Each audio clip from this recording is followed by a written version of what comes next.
looking live here in beautiful Salt Lake City, Utah on this gorgeous, gorgeous Wednesday afternoon. So gorgeous. It's time to talk a little bit of sports. Let's talk some sports, man. Yes. So what do we have on today's episode?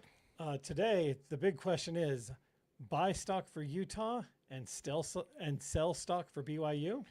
The Utah Mammoth had the perfect move this offseason. And what's love got to do with it for the Utah Jazz? The Cleveland Guardians are under investigation for gambling. All that and more. My name is Darren. That is AJ. And this is an episode of the DNA Sports Recap. Roll the intro.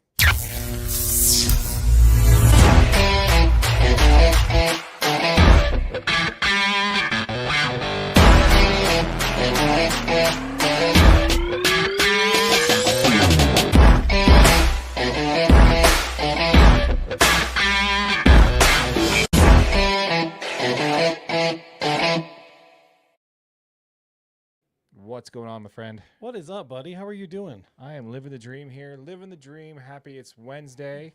You know, another glorious Wednesday. Yeah, I love Here in Salt Lake Wednesdays. City.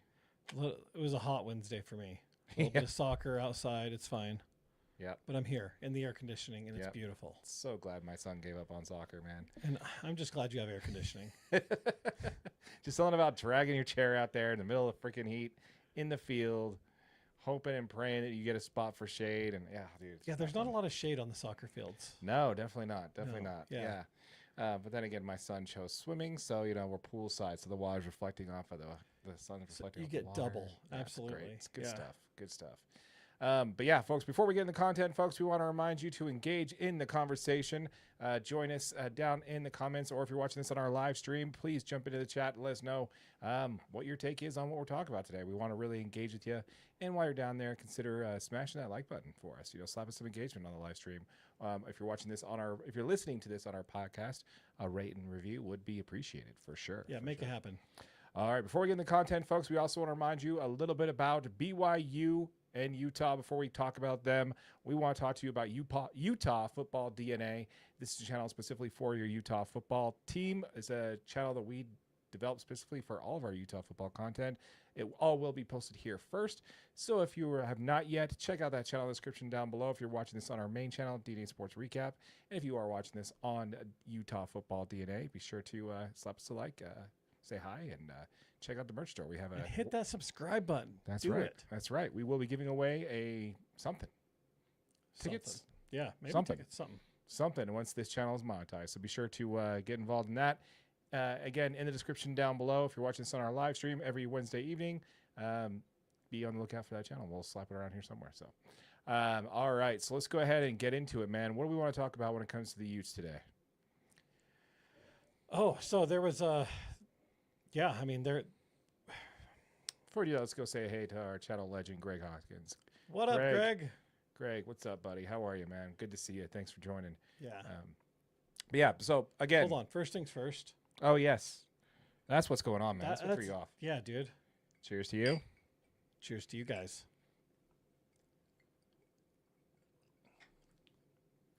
Back to the Basil Hayden this week. Basil Hayden toast. I still like it. I do too. Yeah. It's sweet, too sweet to drink neat, I think. But on ice, it's pretty good. Yeah. Yeah. I just needed a nice cool one. drink.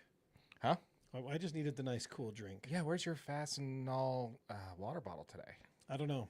I drank it at the soccer game because it was 100 degrees outside. In case for those of you who are listening on the podcast or not watching, he always has a Fastenal water bottle that he brings in with him.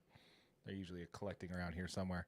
But yeah, all right, so let's go ahead and get into it. One thing we want to talk about today when it comes to the University of Utah football is, you know, right now we're about a month away for the kickoff of the 2025 campaign. Yep. And we come across some articles from time to time that we feel like are worth discussing. And with all the changes for Utah and for BYU on both sides of the valley here, we found an article that was worth discussing here. This was one by Brandon Judd on Deseret.com. This is Buy Utah, Sell BYU. This was an article based off a video podcast from Fox Sports' Joel Klatt on the Joel Klatt Show. So before we get into buy and sell, which one, do you have any takeaways on this one? Overall, do we want to just get right into it? Yeah, Okay. I think so. Okay, so what I want to do is I want to start with the selling of BYU. Okay. Let's end on a high note on the one. Absolutely. So do you want to run with that or? Yeah, I mean, I'll definitely jump into it. I mean, the biggest reason that you're sell on BYU is 100% their quarterback uncertainty, right? You've got quarterback Jake Retzloff, who obviously withdrew. He's transferring to Tulane after he was given the 7-game suspension for his honor code violation. All that business ended up getting dismissed. We won't jump too far into it. There's plenty of articles everywhere. But yeah, I mean, that really just opens up the quarterback battle. You know what I mean? So now you've got McKay Hillstead and Trayson Bourget and Bear Bachmeier, who are the 3 quarterbacks. Now, these 3 quarterbacks in total have 12 collegiate starts between the 3 of them. The most of them coming from Trayson Bourget, who he's played 10 collegiate games, started 8 when he was at Western Michigan. McKay Hillstead played in 8 and then started 4 while he was at Utah State. And then Bear Bachmeier is a freshman, so he hasn't obviously been on the field quite yet. So yeah, that's 4 QBs for BYU. None of them at the P4 level have started a game at this level of football, which is never great. So yeah, after finishing last year at 11-2 with conference play at 7-2, they are predicted to be at the top of the conference. But like you mentioned, with Jake Retzloff's departure as quarterback, the one thing I do want to make sure that people understand is that the reason for the 7-game suspension was because of an honor code violation. Correct. It doesn't actually have anything to do with any actual civil suit or anything like that. Right. It's just he violated their honor code violation, which is a relationships outside of marriage. So that is the reason why they handed down the 7-game suspension, and he chose to transfer, which makes sense. So when it comes to that there, uncertainty under center has got to be their biggest thing there. Also mentioning on this one is they also were replacing 8 starters on defense, which defense was one of their stronger suits last year. So both of those was kind of a big piece there when it comes to why. That's huge. And I have plenty of faith in Kalani Sitake as defensive coordinator to keep training to keep developing young players, but replacing 8 starters from a really good defense is always really tough. So they're fighting an uphill battle there. And I mean, the big thing is the Big 12 conference is getting better every single year, right? Like they've got some really good teams in there, but you can't, there's no easy ones, right? I mean, it's a tough conference schedule, and BYU's, they've got some work to do. So they need to keep pushing, find out who their quarterback's going to be. I don't know. I think I agree on the selling BYU, just because we've seen what it is to have a really good football team and not have a quarterback for the last 2 years. True. Right? Like very true. As Utes fans, we feel this. And what's crazy is we kept getting predicted to be great, and we got Cam coming back, and we got so much depth with Isaac Wilson, and we got options for days, right? But quarterback uncertainty is just a really tough thing to get over. And luckily for Utah, that's hopefully not something we're going to have to deal with this year. Yeah, no, and again, to your point there, they were involved in quite a few. They're going to be involved in the Big 12 conference where there's enough talent that's going to be similar across the board there, right? So there's going to be some teams that are really good, some teams that are really bad in the conference, but this conference is not one that's necessarily too heavy stacked up top, right? So in that case, there's going to be a lot of even-keeled talent on both sides, which means there's going to be a lot of close-scoring games, and that's not what you want to have when you have an inexperienced quarterback, directly to your point. On note here, some of the other sell teams from Joel Klatt on this one was Tennessee, Wisconsin, Syracuse, and Cal. So anyway, so that's what we have as far as why he's selling selling BYU. Big part that he wanted to preface on this video is that this is just a reflection as of now, not necessarily the program's overall health, just this year. So he wanted to preference that. I think if they get some stability at quarterback, BYU is going to be in a much better position. Yeah, absolutely. And they've got a ton of transfer. You know what I mean? Like they got some good transfers in. Bear Bachmeier is a 4-star recruit that they got in and signed and did a really good job going out and getting him. So like you said, this isn't from Klatt's perspective, it was just, this is not a long-term concern for the program, right? It's just where they're sitting at right now. Yeah, absolutely. All right, let's go ahead and jump into why he's buying the Utes, which is interesting that both of these teams were in on this conversation, by the way. So I think that's kind of I love it. It's actually perfect for what we do. Yeah, it is. It's great. So appreciate it. Thank you. Thank you very much there, Jake. Appreciate it. All right, so starting off with saying the big reason for the losing of last season, which he called a rare loss, was due to injuries, which he's spot on there. So again, Jake, knowing his audience, it is very rare for the Utes to have a losing season, at least last over the last 15 years. They've tend to be in a better position. He said this team is primed for a bounce back year. No, I mean, they absolutely are. I mean, the fact is you make as many changes as they did, and they went out and they made quality changes, right? It wasn't just quantity. It wasn't just a mass overhaul and, try to find something. They made good quality changes this year. Obviously, one of the big reasons is they go out and get Jason Beck. He's one of the great one of the young, great offensive minds in college football right now. And then to take it one step further, obviously they get his quarterback in Devon Dampier, he's just, he had a great year at New Mexico last year, over 1,100 yards rushing. Obviously there's some concerns as what he can do as a passer, and, is he going to be able to reel that in and get that completion percentage up, and, that touchdown to interception ratio down, or, where it's supposed to be, I guess. But just from the offensive point of view, that's definitely going to send the Utes stock ticking up for sure.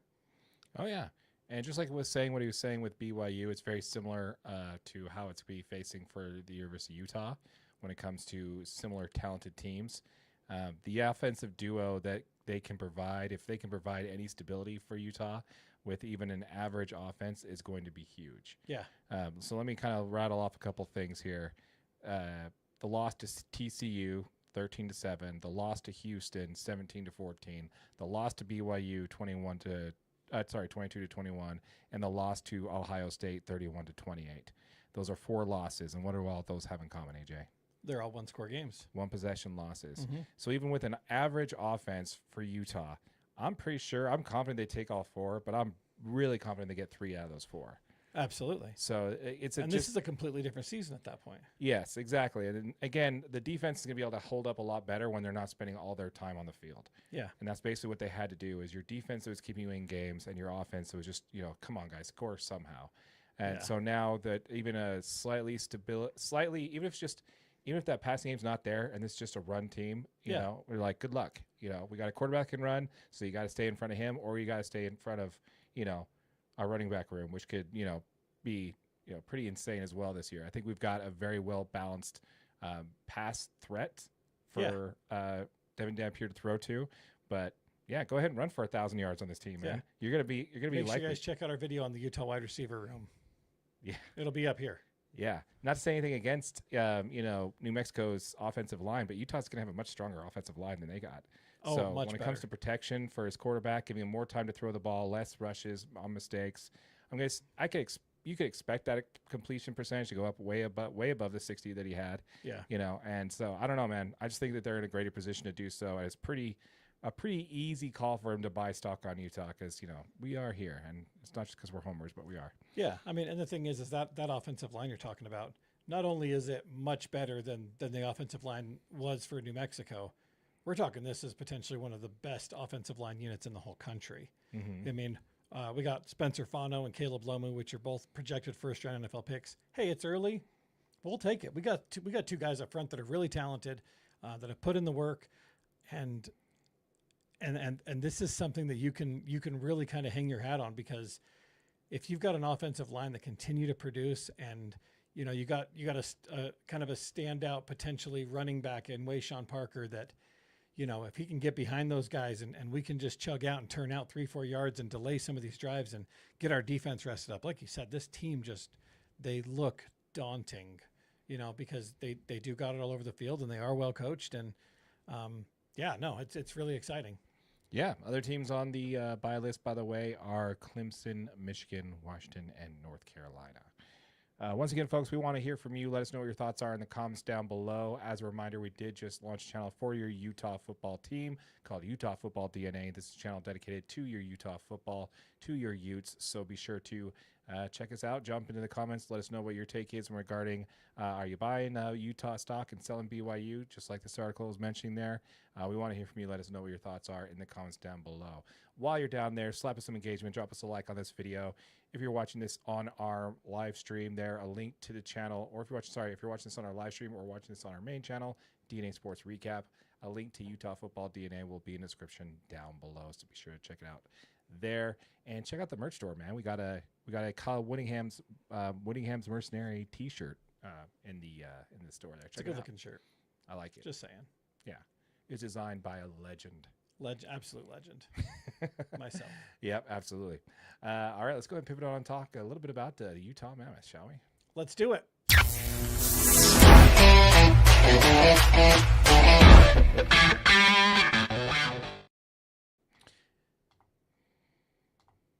Round the horn, AJ. There you go. I actually hit the wrong button like 3 times. That was my bad. Before we jump into the content, folks, we want to encourage you to join the conversation in the comments down below. While you're down there, consider subscribing to Utah Mammoth DNA. This is a channel specifically for your NHL hockey team that is based here in Salt Lake City, Utah, now known to Utah Mammoth. Utah Mammoth DNA, there's a link to that channel down below if you're watching this on our main channel, DNA Sports Recap, or if you're catching us on our live stream every Wednesday evening. Check it out in the description down below, Utah Mammoth DNA. Make sure you like, subscribe. We're going to be doing a giveaway once this channel is monetized. All right. With that said, AJ, let's go ahead and talk a little bit about the perfect move. Yeah. So Clutch, now we talked about this one already, but Clutch Points has an article series where they go through all the perfect offseason moves for all NHL teams. Yeah. And there's no surprise which one it was for Utah, was it, AJ? No, not at all. I mean, it was actually really easy. And the fact is JJ Peterka he really was just such a great move for this team. Kind of for a bunch of reasons. I mean, they got him on a pretty good deal. They got him on 5 years, $7.7 million AAV. Over his first 3 NHL seasons, he's had 67 goals and 83 assists.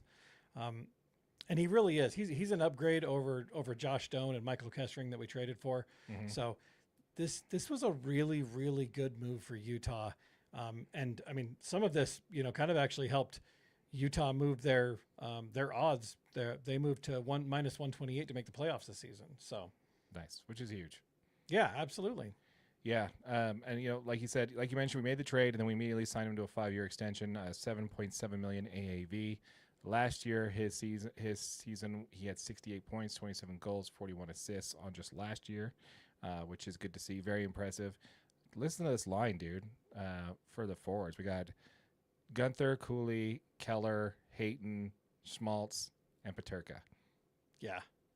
I mean, and the game best changer, man. Yeah, I mean, the best part is this is a young group. They're talented, and I mean, they bring a ton of scoring potential. Yeah, I mean, like these guys are able to go out there and get some opportunities, and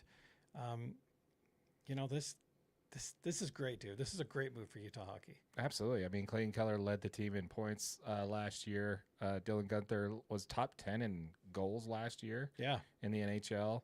And, adding another young stud who, again, like you mentioned, we got from the Sabres there his first couple of years in the league. So he's definitely coming into his prime right now, not necessarily on the tail end. Like most of the free agents we've been getting are usually kind of in their prime, coming out of it, what have you. This was not a move for veteran leadership. This is about finding somebody that we can get out there that would make a serious impact and soon. Like right away.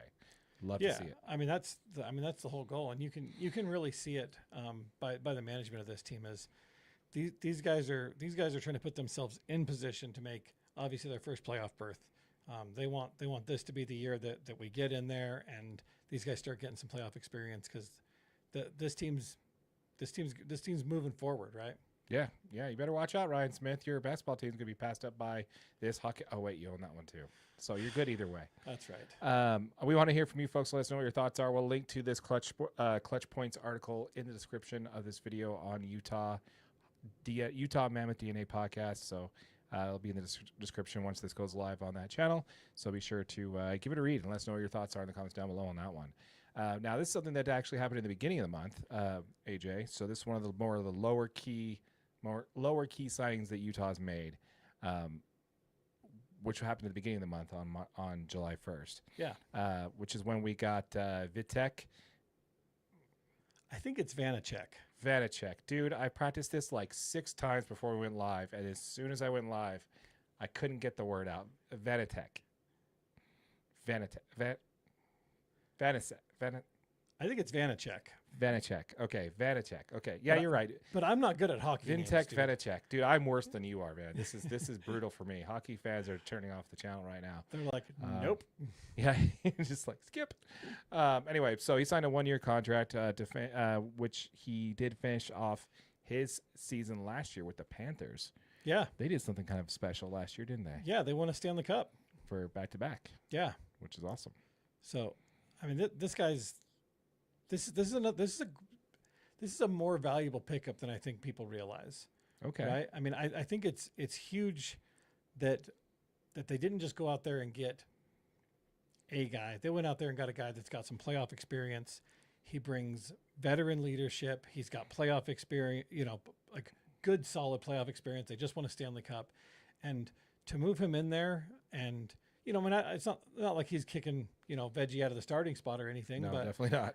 but to have a good, solid guy backing you up is something that, kind of gives you peace of mind as a hockey team. Yeah, he's 6'2", 184 pounds. Vaněček was drafted by the Washington Capitals in the 2nd round, 39th overall back in the 2014 draft. So he's been in the league for a minute. His career save percentage is .902 in 188 games. 176 of those are starts, by the way. Yeah. He had 1,394 minutes last season, where his save percentage only dropped down to .884, which is not bad. He's definitely going to be a really good, a really good veteran presence behind Veggie for sure. Yeah. I'm really excited about it. Yeah, we want to hear from you folks. Let us know what your thoughts are in the comments down below when it comes to when it comes to the Mammoth's perfect move, or if it comes to the signing there that kind of slid underneath there at Vaněček. We want to hear from you. Let us know what your thoughts are. Are there any changes this team needs to make going into the remainder of the offseason, I guess is what you'd call it, right? Yeah, absolutely. We want to hear from you folks. Let us know what your thoughts are in the comments down below. Once again, folks, what are you doing over there? Clicking random buttons. Okay, just making messes again. Once again, folks, we'd love to hear from you. Let us know what your thoughts are in the comments down below. Drop us a like. Check out our merch store. We have a lot of the Utah hockey DNA stuff up still as a nice little reminder of that channel before the name got changed, when the team name got changed. So be sure to check it out. That logo can live in infamy as we update stuff. Absolutely. We want to hear from you. Let us know what your thoughts are. Check out the merch store and subscribe to Utah Mammoth DNA. There you go. I got you, dude. I appreciate it. All right. Let's talk some Utah Jazz, man. Let's do it.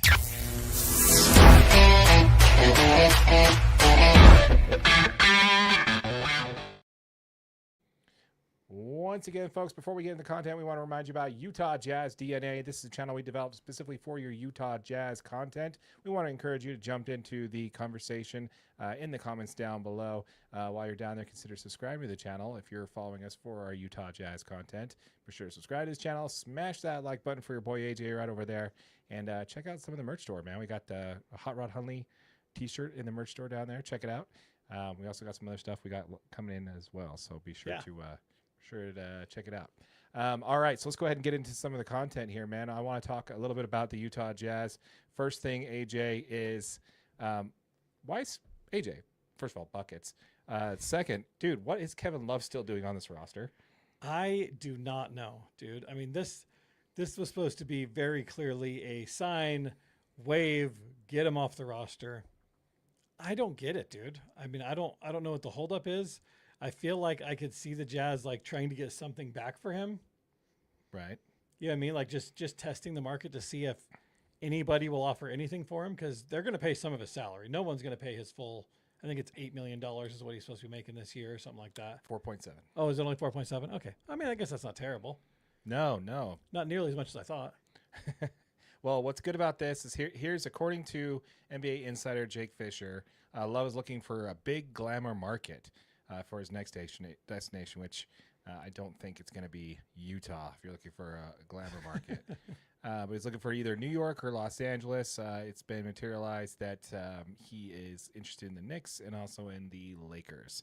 The Fisher made on the Bleacher Report's YouTube channel. So we talked about the production. We talked about this in the production meeting earlier. I'm kind of tired of these guys just expecting the Jazz to buy him out, right? Yeah, I mean, but the problem is the Jazz keep doing it.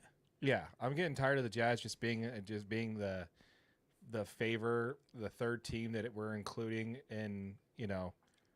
Sure, $4.5 million isn't anything, but you want to give $1 million and walk out. Sure, that's fine. But I'm tired of this whole, the Utah Jazz are going to be in this thing where we're like, okay, hey, we get a second-round draft pick and a player to be named later type situation. I'm getting tired of us being in that scenario. Here's the thing, though, is it seems like what's going on is it's not that the Jazz didn't offer a buyout. It's that he's not willing to take a buyout unless he knows he has a preferred destination deal lined up. Right.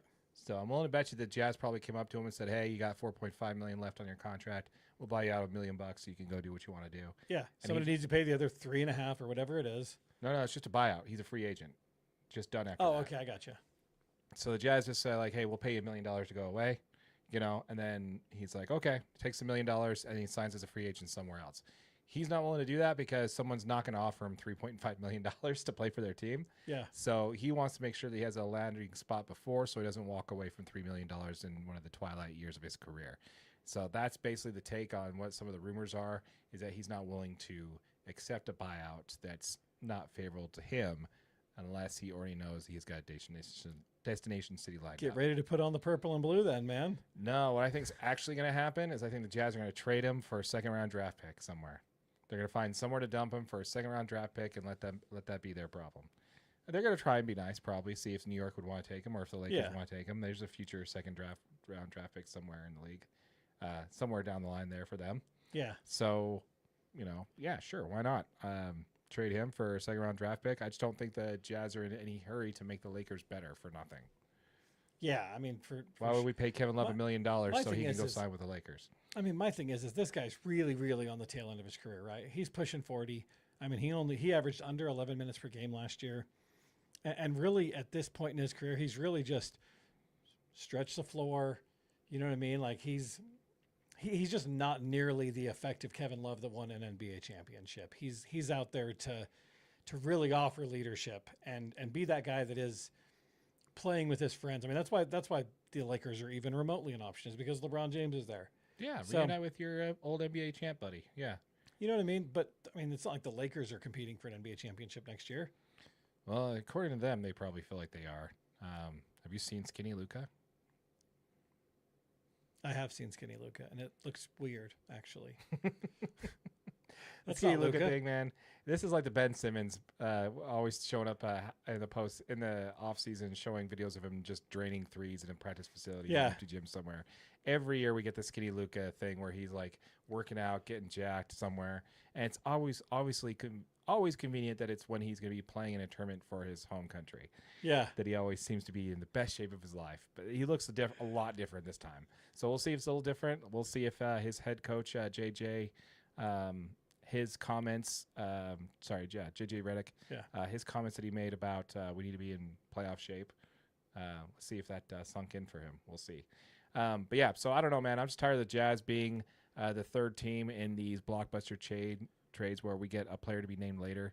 It would be nice to stop being nice to the rest of the NBA and start worrying about our own team. So love to hear it, that we're just simply not just saying, okay, look, we're going to pay you half your salary to go away. So I don't know. Yeah, I mean, it's just happened too many times. Kendrick Perkins, Russell Westbrook, Derek Love, or what was the guy's name? Rose. Derek Rose. I mean, and now Kevin Love, right? Like they just stack up all these players that were technically on Jazz payroll at one point. We paid them to go away. Now we got another one. Yeah, and same on that. Kyle Anderson. What are we going to do with that guy? I have no idea. He's another one. Like. It's been 2 weeks, AJ, and we haven't had a welcome to Utah press conference with either one of these guys. Yeah. Not even an IG post with a jersey swap done. And like I said, the trade was over 2 weeks ago, dude. Yeah. So we obviously don't plan on keeping these guys with the team. So what are we doing with them? You know, They did welcome Nurkic though. yeah. He was the one guy that they actually did like post and say welcome to Utah. Yeah, the other two they haven't done that with. So Yeah. I think he's got to roll this team. We talked about it a little bit last week about how he's probably going to be the backup center because Flip's just kind of basically in a 4-spot role. He basically his lack of defense is going to kind of push him to that role to a more traditional center to be center. So yeah, interesting stuff, man. Yeah. But yeah, we want to hear from you guys. What do you think? What's going to happen? Do you see the Jazz trading Kevin Love to New York or LA? You know, probably trade him back to Miami. I don't know. Who knows? He can go anywhere. Yeah, wherever you want to go. The Eastern Conference, but wherever you want to go. Your 4.4 points and on 11 minutes on 4 rebounds per game will not be missed around here. So the reason why I'm salty towards Kevin Love, guys, is because he blocked a trade to Utah when the team was good, when we had Gordon Hayward and D. Will and that squad. You know, we had a team, you know, that could actually, yeah, this is post D. Will. So we had Mo Williams. Well, who was it? I mean, Mo Williams is probably one of them. Gordon Hayward, Al Jefferson. No, maybe probably post. It was when we Al had Jefferson. We had Paul Millsap, Gordon Hayward. We had who was the point guard, man? We had a good point guard. I can't remember his name for the life of me. Anyway, Ricky Rubio. No, this is pre-Ricky Rubio days. Which, by the way, another person that Kevin Love played with, good law partner with him. So, did you see that he announced his retirement from professional basketball? Ricky Rubio? Yeah, he's going to be focusing on his mental health. Might play internationally for Spain. Spain? I think he just re-signed. I think he just signed a 1-year contract somewhere. Because I follow Ricky Rubio. Yeah, this was something that AM Hoops just did a video on about 3 days ago. Oh, really? 4 days ago, maybe. Probably about when I saw it. Yeah, did he sign with an NBA team? No, it wasn't NBA. It was a European team. Yeah, probably that makes sense. Yeah, you just it's very interesting, man. Very interesting. Another guy that's going to be pretty much right along. I draw parallels between him and Isaiah Collier all day long. Yeah, brilliant court vision. You know, can take a bump, can set a screen with the rest of them, just can't shoot for a lick. So that's kind of where they line up together. All right, man. So I want to also talk a little bit about the trade, not the trade deadline, but the trade that set everything in motion here. So, hey, AJ. Yeah. What if I told you that a former Jazz player is the one who's going to put an end to the rebuild for the Utah Jazz? And what if I told you that man was Dereck Favors?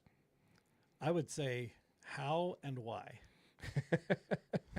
This is very interesting, guys. We read an article about, where was it? It was, where was this? It was ESPN. Was it on ESPN? Yeah. Talking about how it was one of the worst trades for the Utah Jazz in history is still getting in our way. And you and I saw a different angle. Do you want to go through it? I kind of want to hear your take on it, but I've got some good stuff on it too, though. Oh, no, break down the trade. Oh, okay. Yeah. Okay. I got you. So in 2020, I mean, there's a couple things that happened in 2020 and this all kind of lines up, right? So the Jazz obviously draft Udoka Azubuike. They draft him with the 27th overall. Obviously, Azubuike was so much potential. He was, widely considered for a first-round draft pick, a bust. And then within 48 hours, they signed Dereck Favors to his second stint with the Jazz on a 3-year, $27 million deal and used their mid-level exception. So Favors has a really, really rough year for the Jazz. And the Jazz end up trading him to Oklahoma City. And the only way they can get him to move, or the only way they can move that 3-year, $27 million deal is to attach a first-round pick and dump his contract to OKC. This happens in 2021. That 2020 that pick has had protections on it, right? Mm-hmm. So that pick has, and that pick's really lingered as a liability to the Jazz.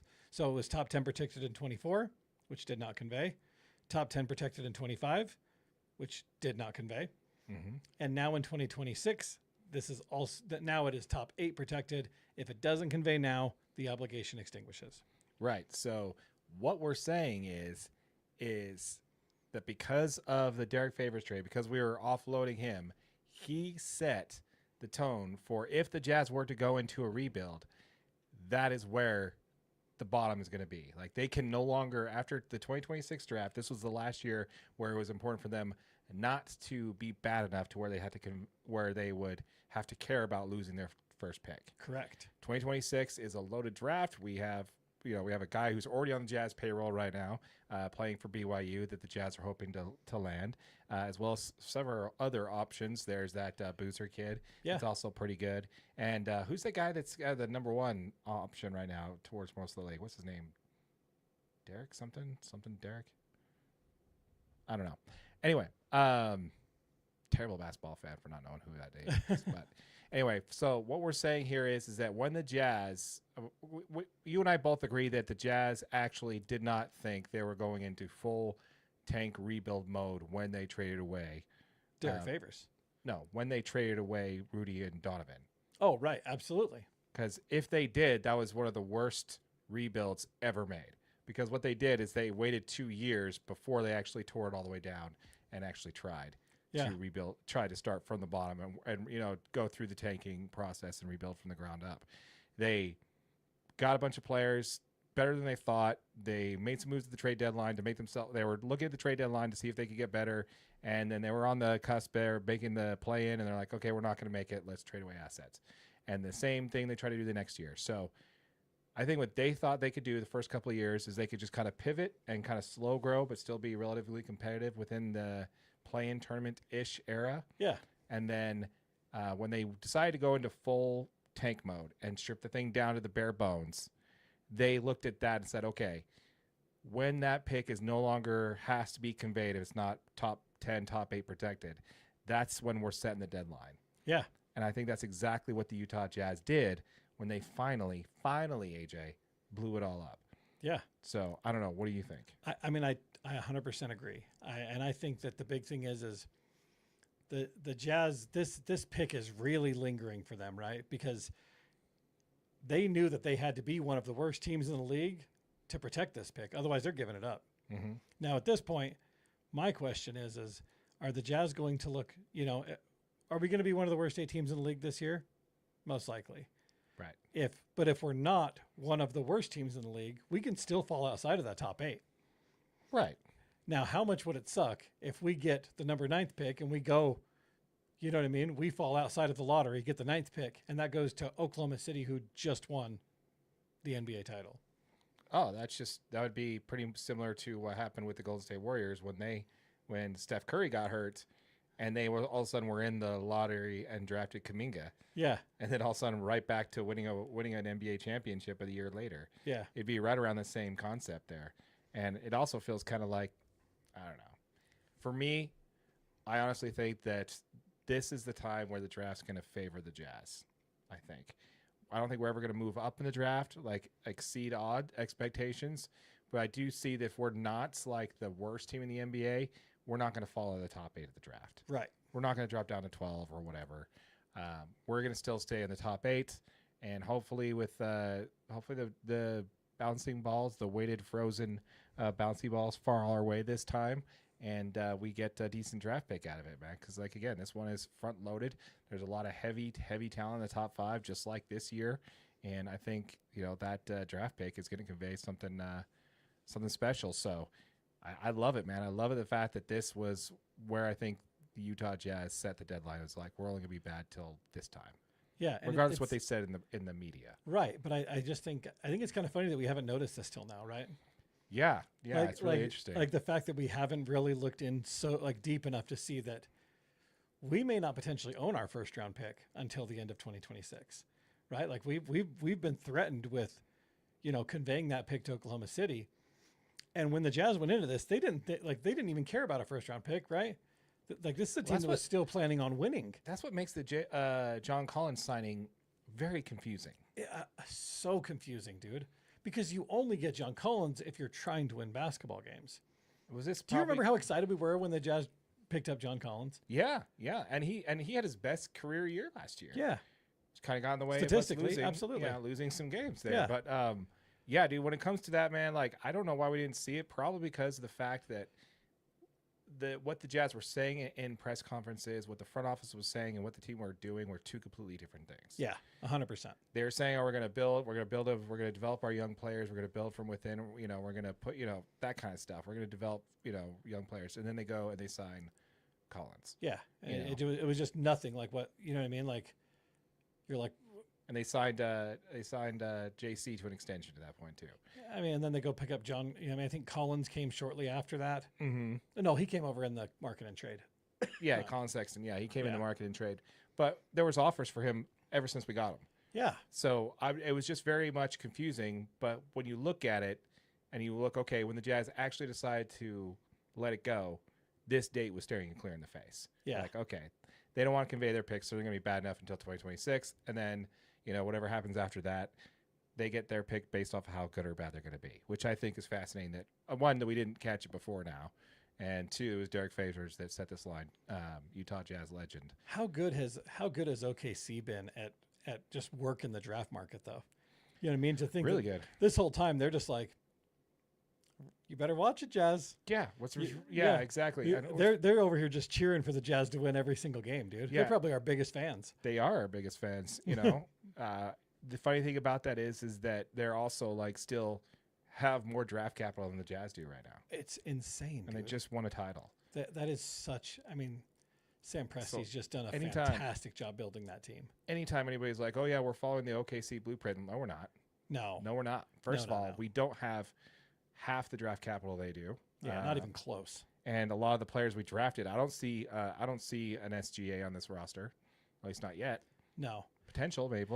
and it's funny because in that same article, did you see what his actual?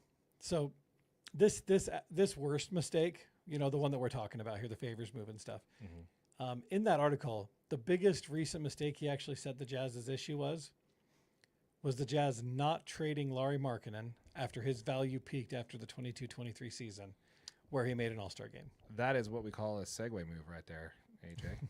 Yes, it is. We want to go ahead and move into our next conversation here. While we do that, let's hit this comment here from Greg Hawkins. Says, "Can't wait to another year of tanking." Cheers to that. Cheers to you on that one. Cheers, Greg. Let me start by saying this, Greg, channel legend, but I'm going to say here's where you're wrong. So, watching the Jazz tank last year and the year before that was very, very painful because what we saw were obvious roster manipulations and game lineup manipulations to make sure they did not win enough games. This year, what we're going to go out and see is we're going to go out and see a team where we're going to see actual development. We're going to see the development of these young players. We're going to be able to see what we got out of Taylor Hendricks. We're going to see whether or not Walter Clayton Jr. is a big time shot maker, is a big time playmaker. Like can we hope he he's be a gonna point guard? Can he be a passer? Can he, Is he actually NBA ready like we hope he is? Yeah, which I think that he's pretty much going to be, but it's college, so you have no idea. There's plenty of college players that won College Player of the Year and, just simply did not work out in the NBA. Yeah. What's his name? Jimmer. So, you can work out great in college and not. So there's plenty of, and then how is Flip's development going to be? How are they going to fit Lauri Markkanen into all this? Yeah. So How does Markkanen fit with Taylor Hendricks and Cody Williams and you know Yeah. what I mean? You've got all these weird roster manipulations, but me as a Jazz fan, that just fires me up, dude. Oh, for sure. You know what I mean? Like I get excited to think that if we can go into a season and play competitive basketball and let these guys actually develop and try to gain some chemistry and become an actual team versus, like you said, all of this roster manipulation specifically to lose basketball games because we're trying to position ourselves for the draft specifically. I don't know if I can do another season of that. No, Right? that was painful. If we're just letting these guys go out there and give it their all and we win 25 games, I'm good. Yeah. I'm good. But I want to see these guys play. I want to see Yeah. them out there on the floor learning to play with each other. Do we have the Jazz current starting point guard? Like, is there going to be a point guard on this team that's going to be? We did a video on that last week. Be sure Yeah. to check it out. So there's a whole lot of that, but so it's going to be a lot more interesting than what we watched last year. Very similar to how when Gordon Hayward first came into the league, when Darren Williams was gone, Yeah. and we had to figure it out on the fly. Yeah, absolutely. During the Ty Corbin early years, there's a lot of that was some ugly basketball too. Yeah, so that was there, but it was really fun to watch Gordon Hayward, and some of these players develop. So Ronnie Brewer and this good teams, man, fun teams to watch. So it won't be as bad as last year, but I'm with you, Greg. I don't know how much more losing I can take, but hopefully only one more year. With that said, there, man, we also want to talk a little bit about an article that was on that came up, which was on jnotes.com, where there was an interview that was done where the front office was asked a question about, so what are the insights with Lauri Markkanen, right? Yeah. So Lauri Markkanen, once again, trade rumors are hitting the floor, right? Always. Not nearly as bad as it was last offseason before the contract was signed, but he's still getting a lot of trade rumors. We've done a lot of coverage on this. And recently we discussed that even if the Jazz were wanting to trade Lauri Markkanen, his new contract makes it very difficult to, because the teams that were interested in him probably don't have the space to sign him now. Correct. Which is great, because we both agree that Lauri Markkanen doesn't want to be traded, and the Jazz don't want to trade him either. So it all works out. Yeah. Right? Now there's a new sheriff in town with Ainge Jr. Correct. And he hasn't shied away from trading players, even when there's a perceived loss on that trade, just simply because we need to get them moved on. We need to move on from them. Yes, we should have traded Colin Sexton, JC, John Collins, when we could have actually gotten decent stuff from him. Yeah, if they had decent years and they were out there and, they were the top producers for a really bad team, but the league understood that value, and the Jazz missed on moving them. Yeah, and I think Senior just didn't see he tried to do his normal thing where he tries to win every trade. And sometimes you got to addition by subtraction. But with that said, now the vets are moved, so we can get some of these new players in, so we can see what their minutes look like there. Give them some more minutes to see what kind of players are going to shape up to be, which is kind of the whole point of a rebuild in the first place. So what are the front office's thoughts on Larry now? Yeah, I mean, and to quote it, very specifically said, we hope it'll be a long one. We love Lauri, and he understands what we're doing and how this team is building, which is such a good thing that if Lauri's on board with this rebuild and the players that this team's bringing in, and he's on board with them, like really embracing this youth movement, right? Like he's okay being the veteran guy that Lauri does a lot of things really well, dude. I mean, he's an elite catch and shoot player. Obviously he's great at spacing the floor, and when you have really young, kind of creators like Ace Bailey and Isaiah Collier, that's exactly the type of veteran guy you need to give those guys room to work, a separate offensive weapon. He can continue to lead them and show them, hey, you took the screen and moved off, but you should have taken 2 steps back and take that 3. You were wide open. Lauri sees that stuff, and he can help push these guys and put them in positions to actually be successful. Have to agree with you, man. Have to agree with you on that one. So what's also stated in the article about how the Jazz are excited to have him here long term. However, it comes at a time where they're going to have to start paying some young guys that would actually, we'll get into that part. But one thing I want to mention that you touched on there is that he is on board. He understands what we're doing with this team. So he's on board. Yeah. Rumor has it that last year he didn't want to do what they did. Yeah. But they obviously paid him a contract. And to previous thing, we thought it was front-loaded. Is not front-loaded. It's actually back-loaded. It steadily increases every single year. Oh, really? His last year is worth $53 million. Oh. So we'll get into that a little bit here. But that's kind of what I'm thinking about, with the new regime who's going to see it. What happened in that quote, which you skipped over, is that he's like, I hope it's a long one. He laughed. And so after you laugh, basically what's that's telling, and he's like, well, seriously, we love Lauri. If you're reading the way that the statement's made, he's not saying he's not tradable. Right. What he is saying is that it's going to have to be a hell of a deal to sign him. And with the current CBA and the second apron, there's probably not going to be a team who's going to barely offer him anything, But with that said, though, I don't think he wants to go anywhere, and I think he wants to stay here. The article states that at the bottom, he's going to have to stay here long term. However, when it comes to paying our younger players, like I mentioned, I'll get into, this contract is going to be a problem. Yeah. Right? You got Walker Kessler you have to extend, which, by the way, he's extension eligible. No contract that's been mentioned yet. So I don't know if there's a handshake deal going on there or what's going on there, but he's coming into this year. They probably want to see how well he plays. If he returns to form like last year, then great. But I think they're going to do a restricted free option with him and see what happens there. But yeah, some of these players we're going to start demanding some contracts. Yeah. And towards the end of the year, it's going to be a $53+ million cap hit to have him on the team when he's kind of in the tail end of his career. Now, I think aging players on $50+ million contracts is going to be something that's going to be a pretty much a norm among a lot of competing teams. Yeah. We're already seeing players that are seeing that $50 million number. Wasn't Damian Lillard one of them? Oh yeah. Wasn't it last year of his deal $50 million? I think there's $60 million contracts out there now. Oh yeah. So and then didn't LeBron James opt into his $54 million contract as well? I'm sure.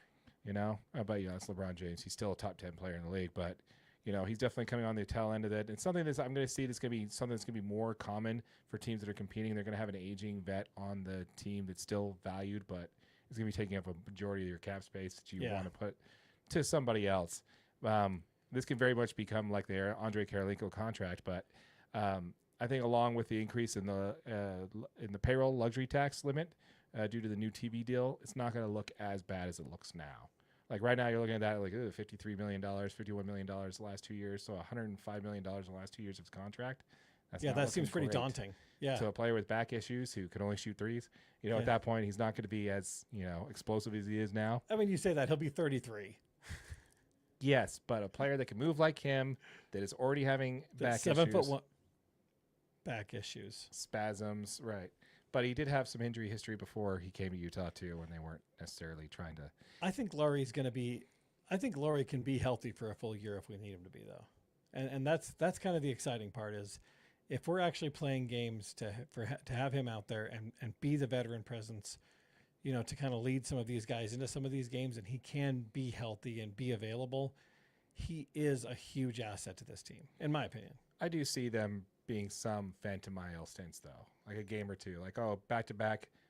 I don't see them playing Lauri and putting him in any position. Knees are sore, huh, Lauri? Let's just have you sit this one out. out. Yeah, just take a couple down. Yeah. So anyway, I just think it was super interesting there. We actually got some feedback from the Jazz on what they're trying to do. They're going to be throwing a lot of minutes towards this young core, and they're going to have Lauri Markkanen in there and have him playing, because obviously they can't do what they did last year. They already got fined for it once, so we'll see what happens. But, I love that we're going to be playing a bunch of young players and let the chips fall where they may and see what happens. I definitely think the Jazz are still going to be in the top 8 when it comes to drafting, so we're not going to have to convey that pick. But after that, man, all bets are off. We'll see what happens with the Jazz. Yeah, it's going to be – I don't know, Jazz fans. Chime into the comments. Let us know what you think. Do you think this could be the year that we do get the opportunity to see these young players actually grow and, build together as a team? Or is this going to be another year that it's just straight tanking? We want to hear your thoughts in the comments down below. While you're down there, make sure you smash that like button and go ahead and subscribe to the channel. We'd appreciate it. Exactly. We just launched a channel for your Utah Jazz called Utah Jazz DNA. A link to that channel will be in the description down below. All of our Jazz content are posted here first, so be sure to subscribe to the channel. Check out the merch store. We got a Hot Rod Hundley t-shirt in there. Yeah. So check it out. All right, let's go ahead and pivot on over and talk a little bit about Major League Baseball. Let's do it.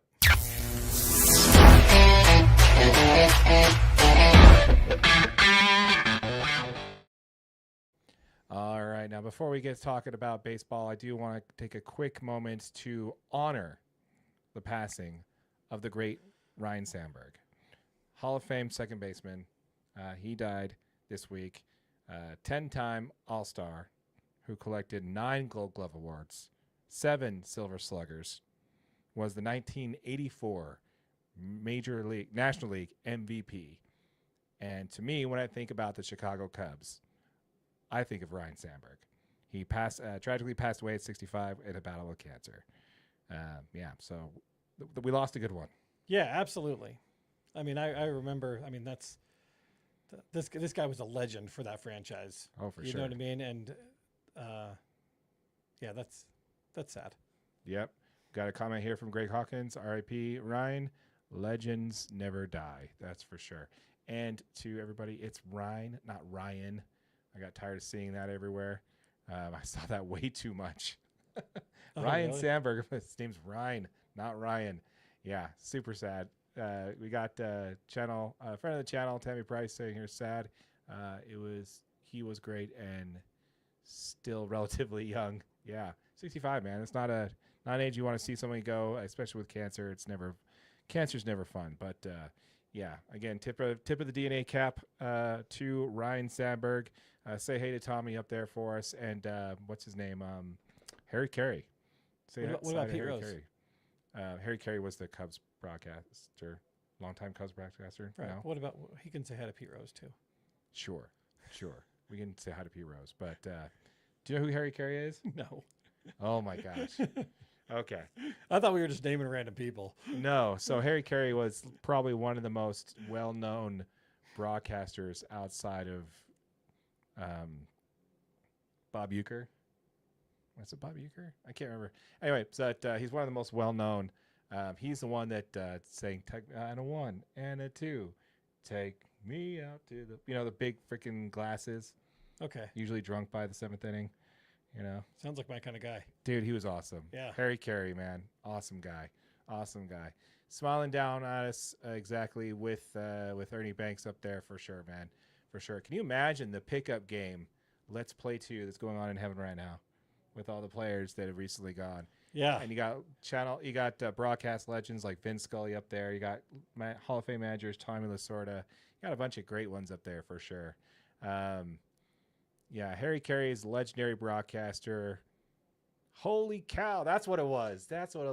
His thing was holy cow. Yeah, I liked him. I missed it. Sorry, guys. Yeah, you weren't watching baseball at the time. No. You missed some good times. You missed the best Jazz era. Yeah. I was probably watching more Braves baseball during the best Jazz era. Probably. Yeah, I mean early to mid 90s, late 80s, early 90s. Yeah, that's when I was watching the Braves. Good Braves time. Yeah. 11 consecutive division titles. Oh yeah, Greg Maddux, Tom Glavine, John Smoltz, all those guys, dude. Chipper, Andrew Jones. Yeah, screw that guy. Hey. Those were the guys I watched, man. Yeah, no, it's a great time, man. Chipper Jones was my favorite player growing up. Yeah, dude, great switch hitter. Oh yeah. 3B can back up catch. Yep. Good player. Chipper was my guy. I used him in MLB The Show for sure. But anyway, so again, tip of the DNA Sports recap to the passing of a legend there in Ryne Sandberg. Again, just hit it, say hey to everybody up there for us. Now, when it comes to the subject we want to talk about when it comes to Major League Baseball today, which would be, no buckets on that one. I made it. Oh, you did? Oh, yeah. Nice. Buckets. Sweet. Buckets. All right.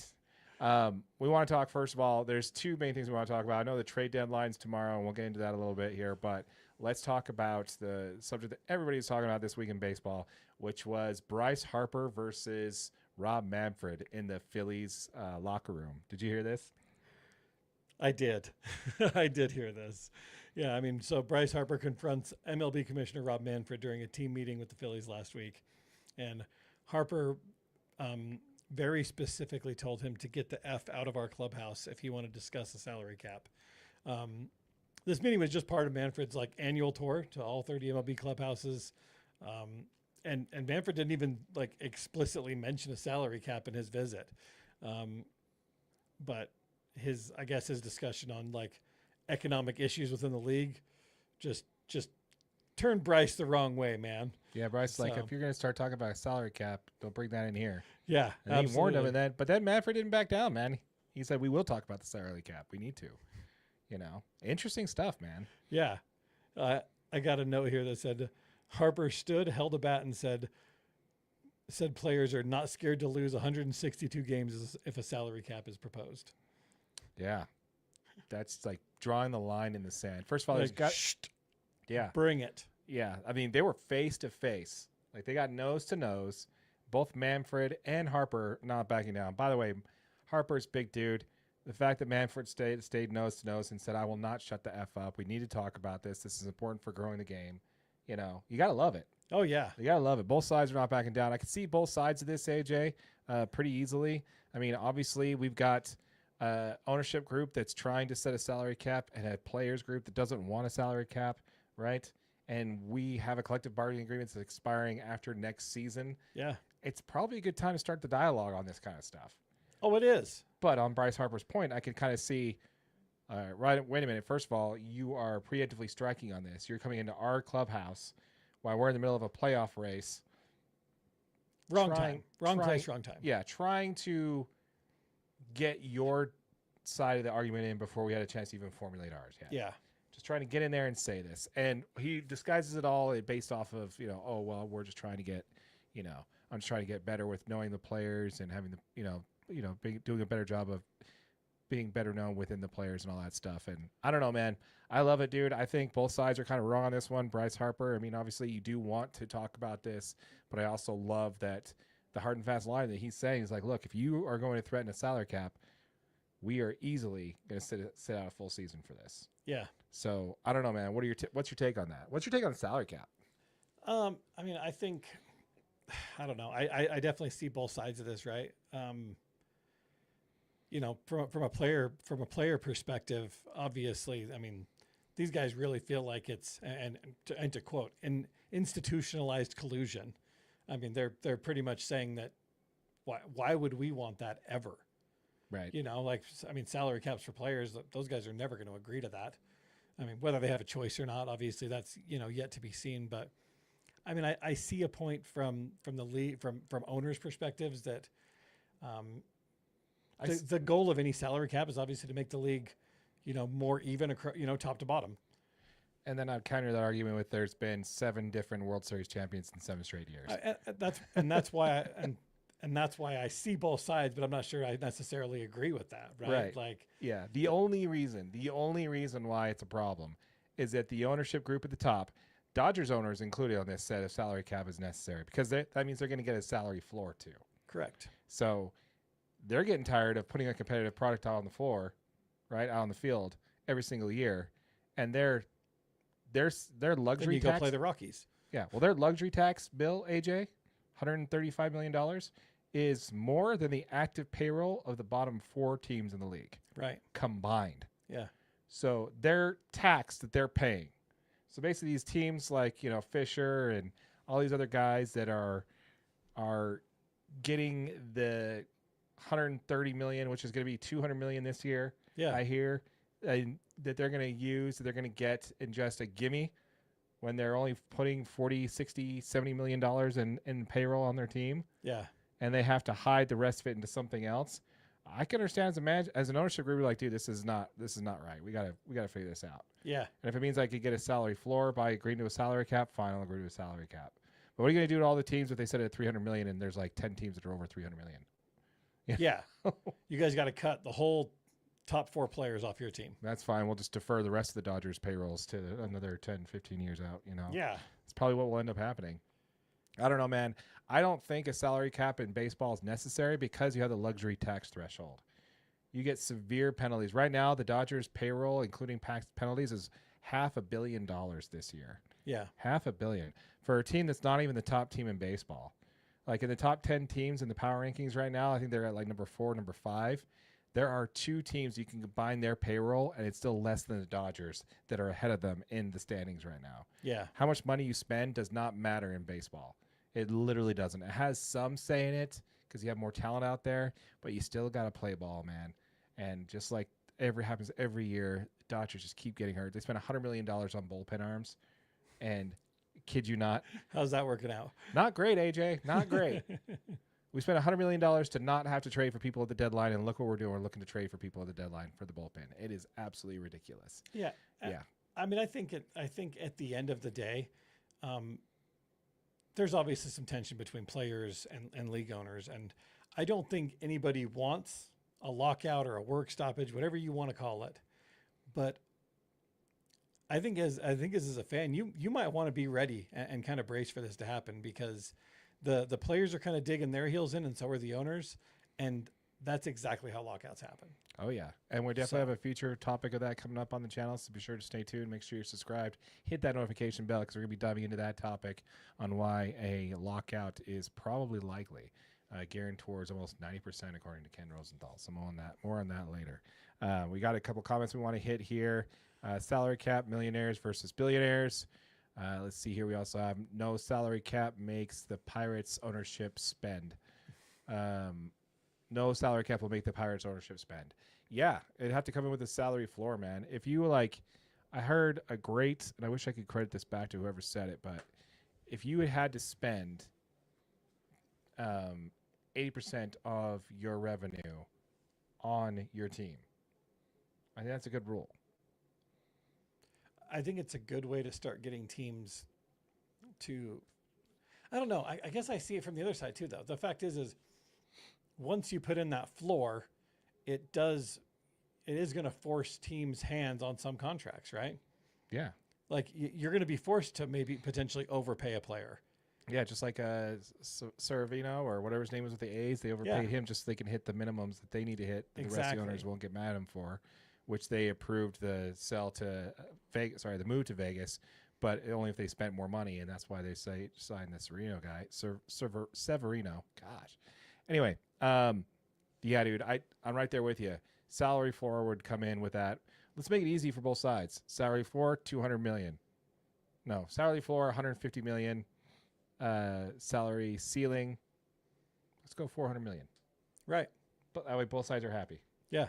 Teams that want to spend money can spend money, and then you don't have to do so much money towards the credit. Let's do a soft like luxury one at $300 million. So you have to pay you like got teams like the Marlins that are spending $86 million a year in salary, dude. Yeah, their effective payroll is 43. Yeah. So $40 million of their payroll this year is 9 players that aren't even on the team. Right. So $43 million is their effective payroll. So imagine if they have to spend at least $150 to $200 million, and then you have a luxury tax at $300 million, but you could spend up to $400 million. Yeah. I guess, who's gonna be mad at that? We want to know what you guys think. Let's hear it. Exactly. Let us know what your thoughts are in the comments down below. Do you think it's a good idea, bad idea? We want to hear from you. Let us know what your thoughts are, for sure. All right, let's go ahead and jump into the next piece. Trade deadline, dude. It's tomorrow. In less than 24 hours, the trade deadline is here, and whatever players you have on the field at that time or on your roster, well, that's what you get to work with, my friend. No more trade waiver deadline that happens in September for some stupid reason. This is it. This is where you're setting your roster for the rest of the year. Now, obviously, we have seen some moves already. The most notably one was Johan Duran from the Phillies. Got traded to the Phillies from the Twins, which is very, very scary. So the Phillies just got better. They had I actually really hate that. I did not see that. Yeah, you don't have to worry about it, dude. Your team's not getting to the playoffs. Oh, so they're going to get there. We just need to win a few more games, Darren. We're just gotta go on a run. We still got a chance. Yeah, who you guys selling for at the deadline? You guys aren't buying for sure. So who are you selling? I don't know if they sell anybody, dude. Everybody's freaking hurt. I mean, you could sell Ozuna for some future. I wouldn't trade. Ozuna's probably the top prospect for them to move, but Ozuna's having an okay. I mean, he's taking more walks than he's ever taken in his career. Yeah, but he's on an expiring contract. The team's not going to make it to the playoffs this year. You don't want to trade any way of your core pieces. I wouldn't trade away the farm, but I also. But who are you going to get that's going to do a better job hitting than he does? You know what I mean? For the rest of the year, does it matter? Yeah, I mean, I guess that's the point. I don't know. I mean, expiring contract. Yeah, bring somebody up from AAA and sign and get some prospects back for some young talent back. I mean, one option is their backup catcher who's actually had a really good year. So Travis d'Arnaud? What's that? Was it Travis d'Arnaud? Oh no, he's with the Angels. No, d'Arnaud's with the Angels. Yeah. Yeah, he was a backup catcher. It's Drake Baldwin. Oh, no kidding. Yeah, Drake Baldwin's their secondary catcher behind Sean Murphy. Mm-hmm. And Drake Baldwin's actually been hitting the shit out of the baseball. So I think you should trade Sean Murphy.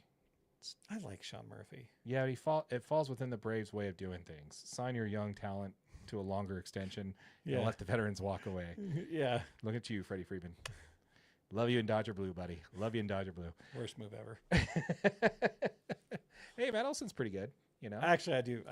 I really like. I'd rather have Freddie, but but yeah, we want to talk about the trade deadline in a little bit more detail, probably a little bit later on in the show. Maybe we'll talk about it if we have time. But one of the teams that had some of the greatest prospects at the trade deadline, not prospects, but greatest options at the trade deadline, was the Cleveland Guardians.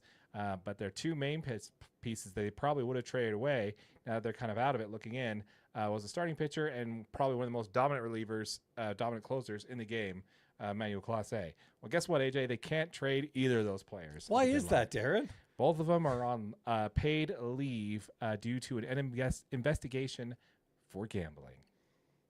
Surprised? Yeah. Emmanuel Clase is worth over $100 million, dude. So I'm a little surprised. Did you see some of the videos of his? Because I read into this, and a lot of it's Ortiz, right? Well, but I mean, Clase had the same thing, but it was all on like first pitch. If he enters the game, first pitch ball. Right. These guys had really, really obvious first pitch balls. We're talking 4 feet in front of the plate first pitch balls. Yeah, they're bouncing, almost not even making it to the dirt. Yeah. Yeah, so they've both been now. So you have an understanding of what we're talking about when it comes to this kind of betting. I think this is kind of the most dangerous issue when it comes to sports betting is these micro bets, right? These micro The ones that don't affect the game. Yeah, so the ones that you could be like, okay, so in this case, you can place a bet that Ortiz's first pitch in the bottom of the second inning is going to be a ball. Yeah. Right? So what happens is that happens all the time, right? And it'd be a great way for a player who's making $100 million to kind of hide something. Yeah. Just be whispered to, hey, by the way, just, throw one in the dirt on your first pitch next inning. We'll send a check to you. Like, okay, great. It's not going to affect the game. You're just going to throw one ball and then you're back you're back at what you're doing, right? Well, here's the problem with this is that this is why I'm kind of on the fence when it comes to legalized gambling, because this kind of helps. So there's this company called IC360, which baller name, by the way, for a monitoring company. Excellent. I see everything. Yeah. I mean, come on now. That's legit. It's a company that monitors gambling sites for suspicious activity. And they noticed a spike on action on an Ortiz first pitch, bottom of the second inning, to be thrown a ball on June 15th. And then once again on another start of a different inning, June 27th. And so when you're seeing action heavily favoring one side versus the other, you're like, oh, okay, wow, that's weird, especially for a weird microtransaction like this one. You're like, okay, that's odd. Why are so many people betting that pitch to be a ball? Yeah. That's odd. Why is that? And you go look at the pitch, and you see it's nowhere close, like he almost did it on purpose. Yeah, that's basically what happened. Both of these pitchers are involved in multiple instances of this happening. Yeah. Yeah. What's your take on this, man? I think that it's this is just the tip of the iceberg, my friend.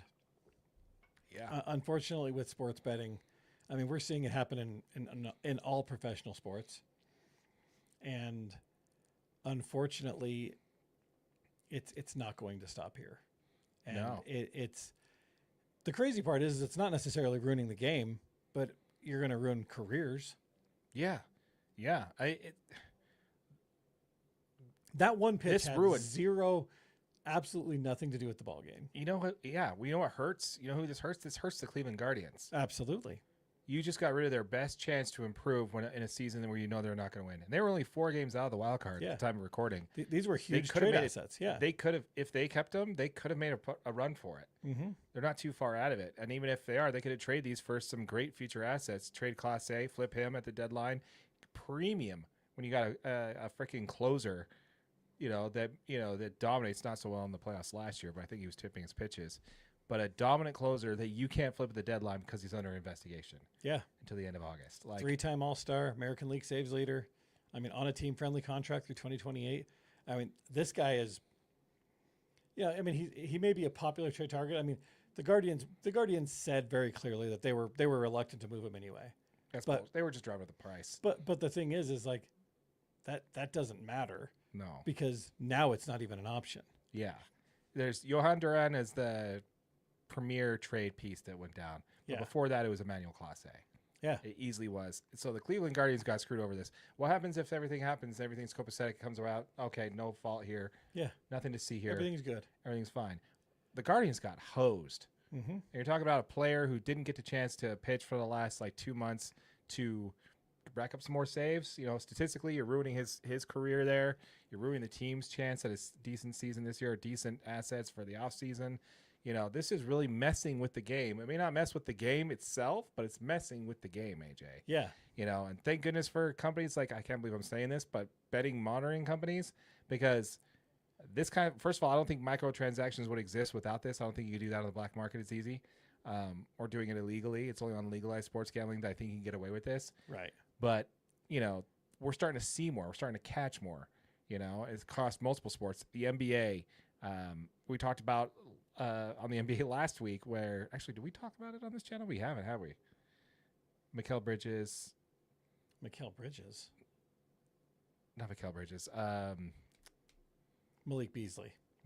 Beasley too, but the other guy, Terry Rozier. He was involved too. He's got one too. Oh, really? Yeah, he's an investigation. But anyway, this happened all over the place. Yeah. And we're seeing a lot more of this because of these betting websites that are monitoring things. and notifying people of change. Like, oh, this is a little suspicious, right? So we're starting to see a lot of that. We received 5,000 bets for this one way versus 100 bets the other way. Yeah, so they're going to move the odds, and then they'll suspend bets on it because they will. So I don't know, man. Like you said, it's going to get worse before it gets better. We have our take on legalized sports gambling on here, which is why you'll never see a sports gambling sponsorship on this channel. That's kind of one thing we kind of stuck our flag in on that one. Absolutely. But we can't talk about this kind of subject while on the back end we're taking checks from a betting house. So we can't really say that if we're accepting their money. So anyway, I don't know, man. I think it's going to get worse before it gets better, just like you said. And honestly, I think this hurts the Cleveland Guardians more than anything. And they shouldn't be on suspended pay. They shouldn't be on paid leave. They shouldn't be on paid leave. Well, first of all, if they didn't do anything wrong, they should still be paid. Right? This is an investigation. Okay, that's what you're saying. Yeah. What they should be doing is they should be allowed to play during the investigation. Yeah. If that's all it is, if you don't have any proof that they didn't do anything wrong, why did you suspend them? If it's just an investigation, then you can't suspend them. Now, I think when it comes to the Ortiz pitcher, he actually was suspended back at the beginning of the month, and his was extended to the 31st as well. So something tells me they have a little bit more on that one. But like, you can't suspend. I don't think you could suspend a player with pay for an accusation. I think you need to have your investigation, come out with solid evidence that they are involved before you suspend a player. Yeah. But you can make it public that you're investigating them for sure, but let them keep playing. Because if you're innocent until proven guilty, then you shouldn't be robbed of a chance, and you shouldn't be robbed of their team of a chance when they had nothing to do with it. Yeah. I don't know. We want to hear from you folks. Let us know what your thoughts are in the comments down below when it comes to that. We do have one more thing we want to talk about before we get into that. I want to hit a couple of these comments here. Looks like we only got one from Greg here we need to get to. Cubs got Mike Soroka. From the Nationals? I can't see that. Can you read it? Nope. Gosh, we really need to work on getting this closer. Yeah, Mike Soroka. That's a good pickup, dude. That's a solid pickup. Dude. I don't know. Correct me if I'm wrong, but I think that one's a solid pickup. I don't know if my team's doing anything at the deadline. We need to. But anyway, yeah, one last thing we want to talk about here before we sign off today, which is actually going to be we want to talk about the hottest team in baseball, AJ. Yeah, I mean, I think we got to. Yeah, so if I would have told you that the best record in baseball, well, now it's tied at the time. At the time of recording, at our production meeting, it was one team. Now it's tied between two. But originally, we had a new hottest team in Major League Baseball, man. And who was that team? The Toronto Blue Jays? Right. The forever bridesmaid, never the bride, the Toronto Blue Jays, who are in on every single free agency, in on every big player. Aaron Judge, they've tried their best, man. Shohei Ohtani, yeah, Juan Soto, you name the big time free agent, they're in on every single one of them, never getting them, and they're not even willing to pay their own guy, Vlad Jr. a decent contract, and all of a sudden, hey, they're one of the best record. They have the best record in baseball, tied with the Detroit Tigers. We did a video on the Detroit Tigers when saying, are they for real? They're currently sitting at 64-46. The Blue Jays are at 64-46 as well at a .582 win percentage. So both those teams are now exactly at the same record. So we have a tie and both of those are ahead of the American League teams. So they are the best record in baseball. And this team's really made some strides, man. I mean, as of May 26th, they were 26-28. And then since May 27th, they just went on an absolute tear. They went on the best run in Major League Baseball. Their run differential was right around plus 70, scoring 5.6 a game. So, I mean, they really flipped that 8-game AL East deficit from, a 5.5 game lead. And I mean, now they've got one of the best overall records in Major League Baseball, and I'm pretty sure they're leading the American League right now, aren't they? Yeah, so they're leading the American League, and so they have the best record in the American League. They actually are a game behind the Brewers for the best record in baseball. So correction on that. That seems to keep changing, so we're doing our best here to try and stay in front of that, guys. But yeah, I mean, it's tough on the notes. Yeah, there's so many games it keeps changing. Yeah, it keeps changing all the time. I mean, Vlad Jr. is playing great this year. He is their DH. He's playing primarily as the DH.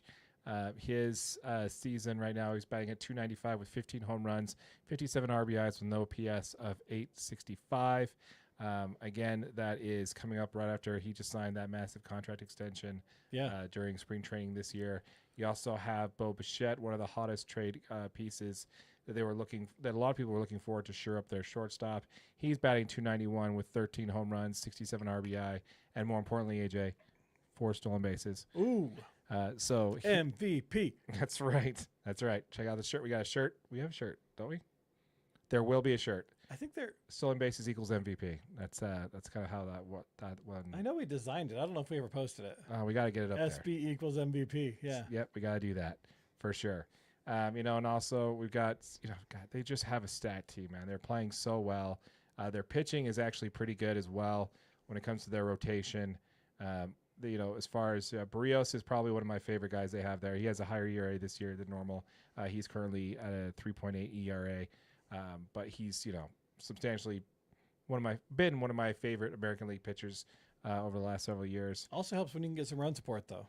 Yes. You know what I mean? When you got an offensive team, you can go out there and give up some runs and still come out with some wins. So yeah, I believe they have the highest run differential in the American League. If I correct on that, they have a 20. No, they don't.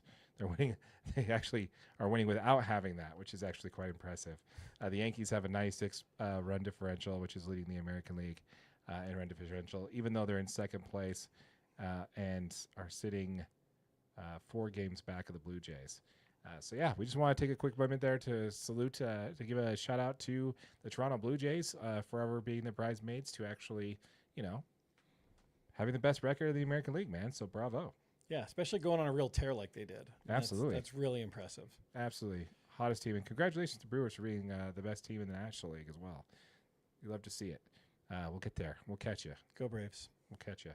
Where are the Braves sitting right now, man? What's their record? I don't want to talk about it. Come on, man. They're doing great.